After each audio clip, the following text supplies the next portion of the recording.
السلام علیکم ورحمۃ اللہ وبرکاتہ۔ انسان پر جنات کے مسلط ہونے اور تکلیف پہنچانے کے اسباب۔ معزز ناظرین، اگر آپ نے اس ویڈیو کو پورا دیکھ لیا تو انشاءاللہ الرحمن ویڈیو ختم ہونے سے پہلے بہت ساری پریشانی آپ کی ختم ہو چکی ہوگی۔ معزز ناظرین، یہ بات معلوم ہونی چاہیے، جن کے لیے انسان کے جسم میں داخل ہونا یا کسی مشکل میں اس کے سامنے آنا آسان کام نہیں ہے، کیونکہ ایسی حالت میں وہ اپنے نفس کو جسم انسانی میں مبہوث کر کے خود کو قرآنی علاج کے عذاب کے لیے پیش کرتا ہے، یا کوئی شکل اختیار کر کے سامنے آنے کی صورت میں موت اور ہلاکت کا خطرہ مول لیتا ہے، کیونکہ وہ جس شکل میں ظاہر ہوگا اسی کا محکوم ہو جائے گا۔ چنانچہ اگر وہ مثال کے طور پر بلی کی شکل میں ظاہر ہوا ہے، آپ نے اس بلی کو نیزہ مار کر قتل کر دیا تو جن قتل ہو جائے گا، جیسا کہ صحیح مسلم میں نوجوان انصاری رضی اللہ تعالیٰ عنہ صحابی کا واقعہ مذکور ہے۔ یہی وجہ ہے کہ جن اسی صورت میں انسان کو اذیت پہنچاتا ہے جب اسے یقین ہو جاتا ہے کہ انسان اللہ عز و جل سے دور اور اس کے ذکر سے بالکل غافل ہے۔ میرے دینی اور مسلمان بھائیوں بہنوں، اس سے پہلے کہ وہ حالات ذکر کروں جن میں جن انسان پر مسلط ہوتا ہے، میں آپ کو تنبیہ کرتا ہوں کہ اگر اللہ عز و جل آپ کو کسی مرض وغیرہ کی آزمائش میں مبتلا کر دے تو درج ذیل طریقوں میں سے کوئی بھی طریقہ اختیار نہ کریں، بلکہ صبر آپ کا ہتھیار اور شرعی علاج آپ کا طریقہ عمل ہونا چاہیے۔ جنات انسان پر مسلط کیوں ہوتے ہیں؟ اس کی پہلی حالت جادو سیکھنا یا جادوگروں کے ہاں چکر لگانا۔ جادوگر کی زندگی میں جنات اس کے اوپر بری طرح مسلط ہوتے ہیں، چنانچہ بعض جنات اسے مرض میں مبتلا کر دیتے ہیں اور بعض قتل کر ڈالتے ہیں، پھر اس کے مرنے کے بعد اس کی اولاد پر مسلط ہو جاتے ہیں، کیونکہ انہیں اس کی کمزوری اور بے بسی کا پتہ ہوتا ہے۔ اس کی وجہ یہ ہے کہ شیاطین اس کے بعض مقاصد اسی وقت پورا کرتے ہیں جب وہ اللہ کے ساتھ کفر کرے، خواہ وہ کفر قولی ہو جیسے وہ منتر پڑھتا ہے جس میں اللہ کے ساتھ شرک اور جنوں کی تعظیم ہو، یا یہ کفر عملی ہو جیسے قرآن کریم کی اہانت کرنا، یعنی قرآن پاک کو الٹا، آیات کو الٹا پڑھنا، الفاظ کو الٹا کر پڑھنا، جیسا کہ آپ کو اکثر لوگوں کو اس بات کا علم بھی ہوگا۔ لہٰذا جنات بھی اس کے بعض مطالبات پورے کر دیتے ہیں، جبکہ جادوگر ذلیل اور خوار ہو کر شیطان کا ہر مطالبہ پورا کرتا ہے۔ شیخ الاسلام ابن تیمیہ رحمۃ اللہ تعالی علیہ فرماتے ہیں، جیسا کہ بہت سے منتر والے زیادتی کر بیٹھتے ہیں، چنانچہ وہ ایسے جن کو قتل کرنے کا حکم دیتے ہیں جس کا قتل جائز نہیں ہوتا، یا ایسے جن کو قید کر ڈالتے ہیں جسے قید کرنے کی ضرورت نہیں ہوتی۔ لہٰذا جنات بھی اس بات پر ان سے لڑ بیٹھتے ہیں، پھر کسی کو قتل کر دیتے ہیں یا مرض میں مبتلا کر دیتے ہیں، اور کسی کے بال بچوں اور چوپایوں یعنی جانوروں کے ساتھ برا سلوک کر کے ان کو نقصان پہنچاتے ہیں۔ غرض یہ کہ جادوگروں کے چکر لگانے کا انجام بڑا ہی برا ہے۔ اسی طرح جنات جادوگروں پر اپنے مطالبات پیش کرتے ہیں، پھر جادوگر اپنے در کا چکر لگانے والوں سے یہ مطالبات پورے کراتا ہے، مثلا مخصوص قسم کے پرندے ذبح کرنا جیسا کہ الو، کوا اور اسی طرح اور دوسرے ملتے جلتے جانوروں کو ذبح کرنا، یا مخصوص قسم کا کھانا تناول کرنا، یا متعین مدت تک کسی تاریک یعنی اندھیرے کمرے میں بند رہنا وغیرہ شامل ہے۔ اور جادوگر جوں ذلیل اور خوار ہوتا ہے، جنات کی خیانت اور سرکشی بھی بڑھتی جاتی ہے۔ شیطان جادوگر کی مراد پوری نہیں کرتا۔ سچ فرمایا ہے اللہ تعالیٰ نے کہ وَأَنَّهُ كَانَ رِجَالٌ مِّنَ الْإِنسِ يَعُوذُونَ بِرِجَالٍ مِّنَ الْجِنِّ فَزَادُوهُمْ رَهَقًا، اور چند انسان بعض جنات سے پناہ طلب کیا کرتے تھے، جس سے جنات اپنی سرکشی میں اور بڑھ گئے۔ جنوں کی طرف سے عذاب پہنچانے والی دوسری حالت یہ ہے کہ حلقات زار قائم کرنا، یعنی ایسی محفلیں قائم کرنا جس میں رونا دھونا ہو اور اسی طرح کے اور خرافات ہوں، یا ان میں حاضر ہونا۔ حلقات زار قائم کرنے والوں اور ان میں حاضر ہونے والوں پر جنات اور شیاطین اذیت کے ساتھ مسلط ہو جاتے ہیں۔ شفا کے نام پر منعقد ہونے والی ان محفلوں میں عورتیں ایک جگہ اکٹھی ہوتی ہیں، اور جنات ان مجالس کے منعقد کرنے والوں کے ذریعے اپنے مطالبات پیش کرتے ہیں۔ عورتیں زیورات اور خوبصورت ترین لباس پہن کر خوب بن ٹھن کر سنور کر آئیں، اور خاص صفات والے پرندے ذبح کیے جائیں، پھر ان عورتوں کے چہروں پر ان پرندوں کا خون ملا جاتا ہے، شمعیں روشن کی جاتی ہیں، ڈھولکیاں بجائی جاتی ہیں، ان کے ساز و سامان پر عورتیں خوب رقص کرتی ہیں جس سے شیطان خوش ہوتا ہے۔ بسا اوقات ایسا بھی ہوتا ہے کہ عورت کو کوئی بیماری نہیں ہوتی مگر اس فحش محفل میں اس پر جن مسلط ہو جاتا ہے۔ جیسا کہ آپ کے سننے میں بھی اس طرح کا کوئی نہ کوئی واقعہ ضرور آیا ہوگا کہ کوئی عورت فلاں جگہ گئی اور جن عاشق ہو گیا، کسی عورت نے فلاں طرح کے کپڑے پہنے، جن عاشق ہو گیا، وغیرہ وغیرہ۔ اسی نشے اور مدہوشی کے عالم میں یہ بیچاری سمجھتی ہیں کہ اس کی تکلیف دور ہو گئی ہے، لیکن جنات جلد ہی اپنے مزید مطالبات اور طرح طرح کی خواہشات کی فہرست پیش کر دیتے ہیں۔ افسوس کہ محفل زار کے نام سے منعقد ہونے والے ان کذب اور ضلالت کے اجتماعات میں کتنی ہی عزتیں اب تک لٹ چکی ہیں۔ میرے سامنے مراکش کے ایک شخص کا خط ہے جو اس طرح کی محافل کا نگران تھا۔ میں اس کے بعض الفاظ کی تصحیح کے ساتھ خط کو مختصر نقل کرتا ہوں۔ میرا مقصد ان لوگوں کو آگاہ کرنا ہے جو اپنی عزتوں کو ان محافل میں لے جاتے ہیں تاکہ ان کے لیے یہ باعث عبرت بنے۔ خط والا کہتا ہے کہ اس تحریر کا سبب میری وہ مشکلات ہیں جو 1984 سے میں برداشت کر رہا ہوں۔ میں کھلے لفظوں میں کہتا ہوں کہ میں سخت غفلت کا شکار تھا۔ حالانکہ میں ایک مدرس ہوں اور میرا ایک تعلیمی معیار ہے، میں عربی اور فرانسیسی دونوں زبانیں جانتا ہوں، لیکن میں شراب نوشی کا عادی تھا۔ عورتوں کے ساتھ ناجائز تعلقات رکھنا میرے لیے معمول کی بات تھی اور نماز بھی نہیں پڑھتا تھا۔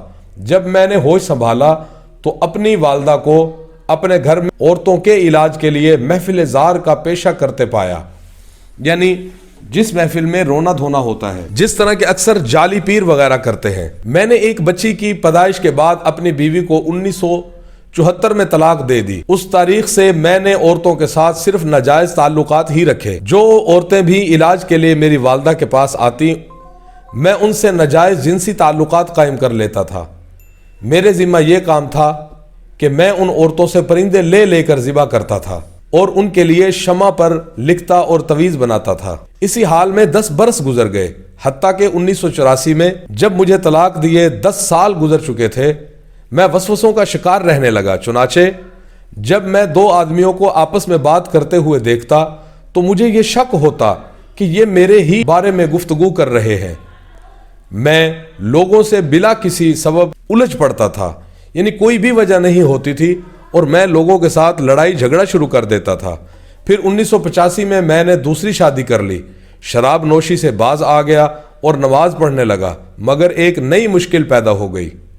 وہ یہ کہ میں اپنے گھر میں ہوتے ہوئے پڑوسی کی آواز سنتا کہ وہ مجھے برا بھلا کہہ رہا ہے، اسی طرح اس کی بیوی اور بچوں کی آوازیں بھی سنتا، بلکہ معاملہ اس سے بھی بڑھ کر یہاں تک پہنچ گیا کہ میں پورے محلے کے لوگوں کی آوازیں سننے لگا۔ ایسا لگتا تھا کہ وہ مجھے انتہائی بری گالیاں دے رہے ہیں۔ چنانچہ میرے صبر کا پیمانہ لبریز ہوتا گیا اور ان لوگوں سے میرے لڑائی جھگڑے شروع ہو گئے۔ اب میں خود اپنے نفس کے ساتھ کشمکش میں پڑ گیا تھا، نہ میں نیند کی لذت پاتا اور نہ ہی کسی وقت دلی طور پر چین نصیب ہوتا۔ حالانکہ میرا پڑوسی اور اس کی بیوی مجھ سے قسمیں کھا کر کہتے تھے کہ ان کی طرف سے ایسی کوئی بات پیش نہیں آ رہی، لیکن میں ان لوگوں کے گھر سے باہر ہونے کی صورت میں بھی ان سب کی آوازیں سنتا رہتا تھا۔ کچھ عرصہ بعد میری دوسری بیوی سے ایک بچہ پیدا ہوا، مگر میں نے پریشانی کے عالم میں اس کو طلاق دے دی اور دوبارہ شراب پینے اور منتر پڑھنے کا کام کرنے لگا۔ 15 روز کے بعد مجھے ایسی آوازیں سنائی دینے لگی جنہیں میرے علاوہ کوئی دوسرا نہیں سنتا تھا، خواہ وہ میرے پاس ہی موجود ہوتا تھا۔ اس چیز نے مجھے کہنوں جادوگروں کے دروازوں پر چکر لگانے پر مجبور کر دیا۔ اس کام میں نے بہت زیادہ پیسہ برباد کر دیا، لیکن کچھ فائدہ نہ ہوا۔ بعض عامل حضرات مجھے تعویذ لکھ کر دیتے تھے کہ میں ان کی دھونی لوں، بعض نے اونٹ کی مینگنیاں اور دوسری اشیاء خرید کر ان کی دھونی لینے کا مشورہ دیا، لیکن ان تمام کوششوں سے کچھ فائدہ نہ ہوا۔ میں ایک ناگفتہ بحالت میں گرفتار ہو گیا، یعنی مسلسل قلق اور اضطراب، رات میں ڈراؤنے خواب دیکھنا، رسوا کن آوازیں سننا اور کسی کھانے کا مزہ نہ پانا وغیرہ۔ کچھ عرصہ بعد ہم نے اپنا گھر فروخت کر دیا اور دوسری جگہ منتقل ہو گئے، لیکن وہ پریشان کن حالت باقی رہی۔ آوازیں میرا پیچھا نہیں چھوڑ رہی تھی، کبھی دھمکی کی آواز آتی اور کبھی بدکاری کا ذکر ہوتا۔ پھر میرے ایک دوست نے ایک عامل کا پتہ بتایا اور میں یہ امید لے کر اس کے پاس گیا کہ ضرور میرے مرض کا مداوا مل جائے گا۔ اس عامل نے بھی مجھے کچھ نام بتائے اور کہا ہر نماز کے بعد ان ناموں کو پڑھوں۔ میں نے اس کی ہدایت پر بھی عمل کیا مگر کوئی فائدہ نہیں ہوا۔ میرے بھائی، آپ نے دیکھا کہ ان محفلوں میں کیا کیا برائیاں اور بدکاریاں ہوتی ہیں، کس طرح جنات اس خط لکھنے والے شخص پر مسلط ہو گئے جو خود محفل زار کا نگران تھا۔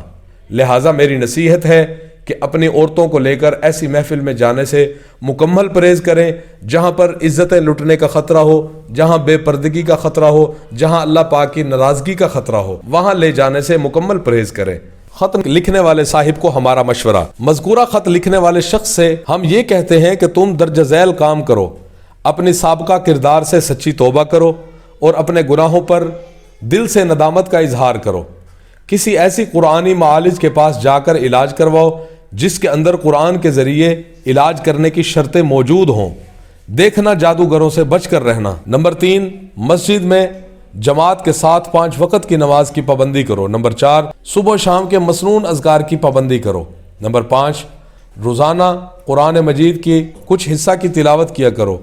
ہر 3 روز کے بعد گھر میں سورۃ بقرہ کی تلاوت کرو۔ حسب استطاعت صدقہ خیرات کرو۔ بعض نفل نمازیں جیسا کہ قیام اللیل یعنی تہجد پڑھو اور نفلی روزے زیادہ رکھو۔ نمبر 8، اللہ تعالیٰ کی طرف رجوع کرو اور قبولیت کے اوقات میں زیادہ سے زیادہ دعائیں مانگا کرو۔ جنات کے انسان پر مسلط ہونے کی تیسری حالت۔ انسان پر جنات کے مسلط ہونے کا ایک سبب مبتدعانہ اور اذکار ہیں جو بعض لوگ پڑھتے ہیں جن کی اللہ تعالیٰ نے کوئی دلیل نازل نہیں فرمائی۔ بعض لوگ کسی تاریک خلوت میں بیٹھ کر متعین تعداد میں متعین مدت تک متبدعانہ انداز پر قرآن کی کسی آیت یا اللہ تعالیٰ کے اسماء حسنہ میں سے کسی نام کی رٹ لگاتے ہیں اور سمجھتے ہیں کہ اس آیت یا اس نام کا کوئی خاص دم ہے، پھر اس سے استغاثہ و فریاد کرتے ہیں اور اسے پکارتے ہیں، اور جیسے ہی اس جگہ سے اٹھتے ہیں تو شیطان آ کر ان پر سوار ہو جاتا ہے۔ شیخ الاسلام ابن تیمیہ رحمۃ اللہ تعالی علیہ فرماتے ہیں کہ مطلب یہ ہے کہ وہ اہل بدعت جن کے یہاں غیر مشروع قسم کا زہد اور تقوی اور عبادت پائی جاتی ہے، یعنی ایسی عبادت جس کا ابن تیمیہ رحمۃ اللہ تعالی علیہ فرماتے ہیں مطلب یہ ہے کہ وہ اہل بدعت اور ضلالت جن کے یہاں غیر مشروع قسم کا زہد اور تقوی اور عبادت پائی جاتی ہے، یعنی اس طرح کا تقوی، اس طرح کی عبادت اور اس طرح کا زہد کہ جس میں نبی کریم صلی اللہ علیہ وآلہ وسلم کی طرف سے کوئی احکام اور کوئی اشارہ نہ ملتا ہو، یا آپ صلی اللہ علیہ وآلہ وسلم کی سنت مبارکہ میں ایسی کوئی چیز موجود نہ ہو، اور بعض اوقات ان سے مکاشفات ظاہر ہوتے ہیں اور ان کی غیر معمولی اثرات بھی محسوس کیے جاتے ہیں۔ وہ ان شیطانی جگہوں میں بکثرت پناہ لیتے ہیں جہاں نماز پڑھنے سے منع کیا گیا ہے، کیونکہ انہی جگہوں میں ان پر شیطان اترتے ہیں۔ جس طرح شیطان کاہنوں سے ہم کلام ہوتے ہیں اسی طرح ان سے گفتگو بھی کرتے ہیں۔ جنات کے مسلط ہونے کی چوتھی حالت۔ کبھی جن بے سبب محض ظلم اور سرکشی میں انسان کو اذیت پہنچاتا ہے، جس طرح بعض بے وقوف انسان جنات پر ظلم کر بیٹھتے ہیں۔ پانچویں حالت، انسان پر جنات کا عاشق ہونا۔